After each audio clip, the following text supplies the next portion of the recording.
Hey everyone, so I just want to let you know why I think that the chief science officer at nChain, I don't know if I should repeat his name in this video or not, but why he is Satoshi Nakamoto. He is the creator of Bitcoin. Other than the fact that he's the only person who's claiming to be Satoshi. But let me just go over 3 of my points here. So number 1 of these points is the part 10 of the Bitcoin paper that talks about the privacy model. So this doesn't really prove, but it shows why everyone kind of threw this guy out for the wrong reasons. So a lot of people just kind of claim that he's a fraud because he wouldn't sign and show that he is Satoshi. However, if you read in the paper, or you can just read it directly in the paper here, part 10 of the Bitcoin paper, it says the original traditional privacy model from banks has identity and transactions kind of all connected.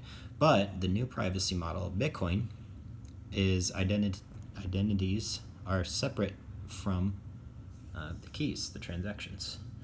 So the interesting thing about this is that if you want to send money overseas, for example, you don't have to send from one wallet to another.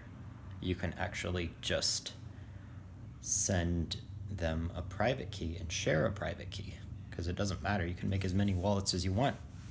So you can have a shared wallet with whoever you want under an organization or anything like that. So it makes sense that the person who would have created a real commodity for the first time, that's digital commodity, as in something that's a fungible, tradable asset that retains its value. There's a cap. It's not a security. There's a cap on how many can exist.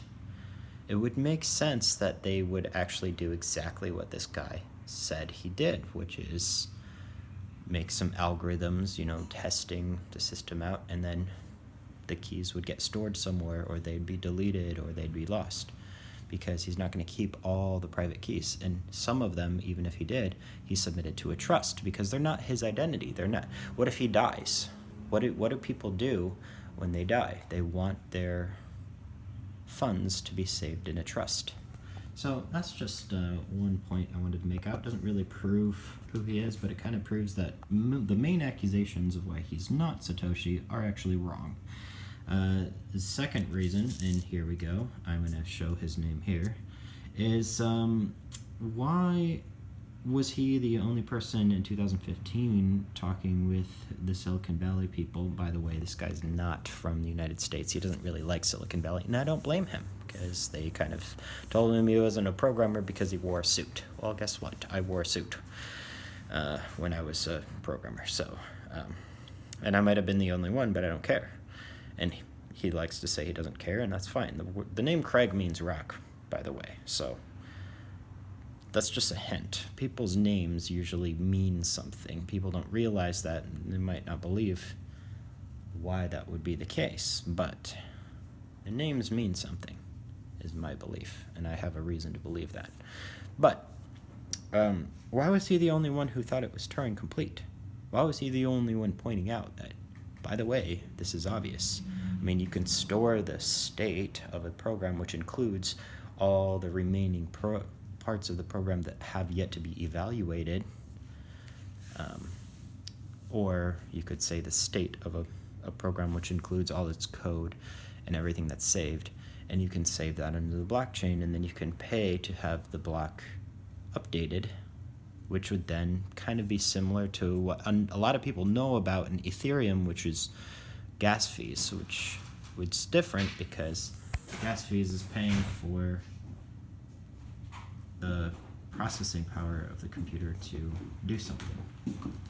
Now, the third reason is there's a difference in a distributed and a decentralized network.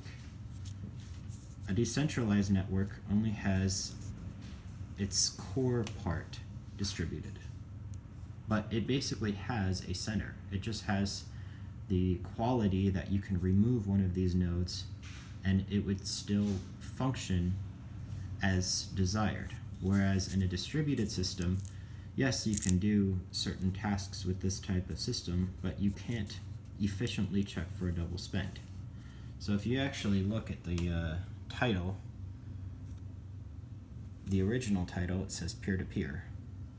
And everyone knows before this paper was even released that peer-to-peer means that a node connects to another node. Now, he specifically said that there's actually a difference between these main nodes, which are meant to go to commercial size, and a peer, which would actually be just a private key wallet.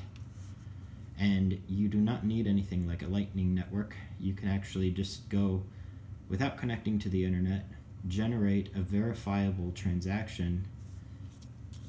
Say that this is the wallet that's paying, and this is a place that you can, like a point of sale. Then all they would have to do, after instantly verifying that it's actually a valid generated key, the only thing that they would have to wait on then is, after connecting to the central nodes, to check if it's a double spend. You cannot do that efficiently with a fully distributed network. There's a mathematical inherent reason why that's inefficient. You can't actually do that properly. So the whole SegWit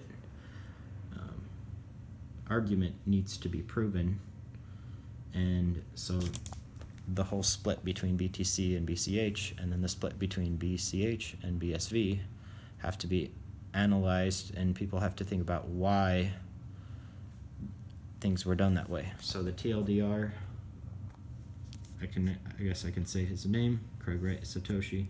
BSV is a commodity because it's a fungible. It's something that is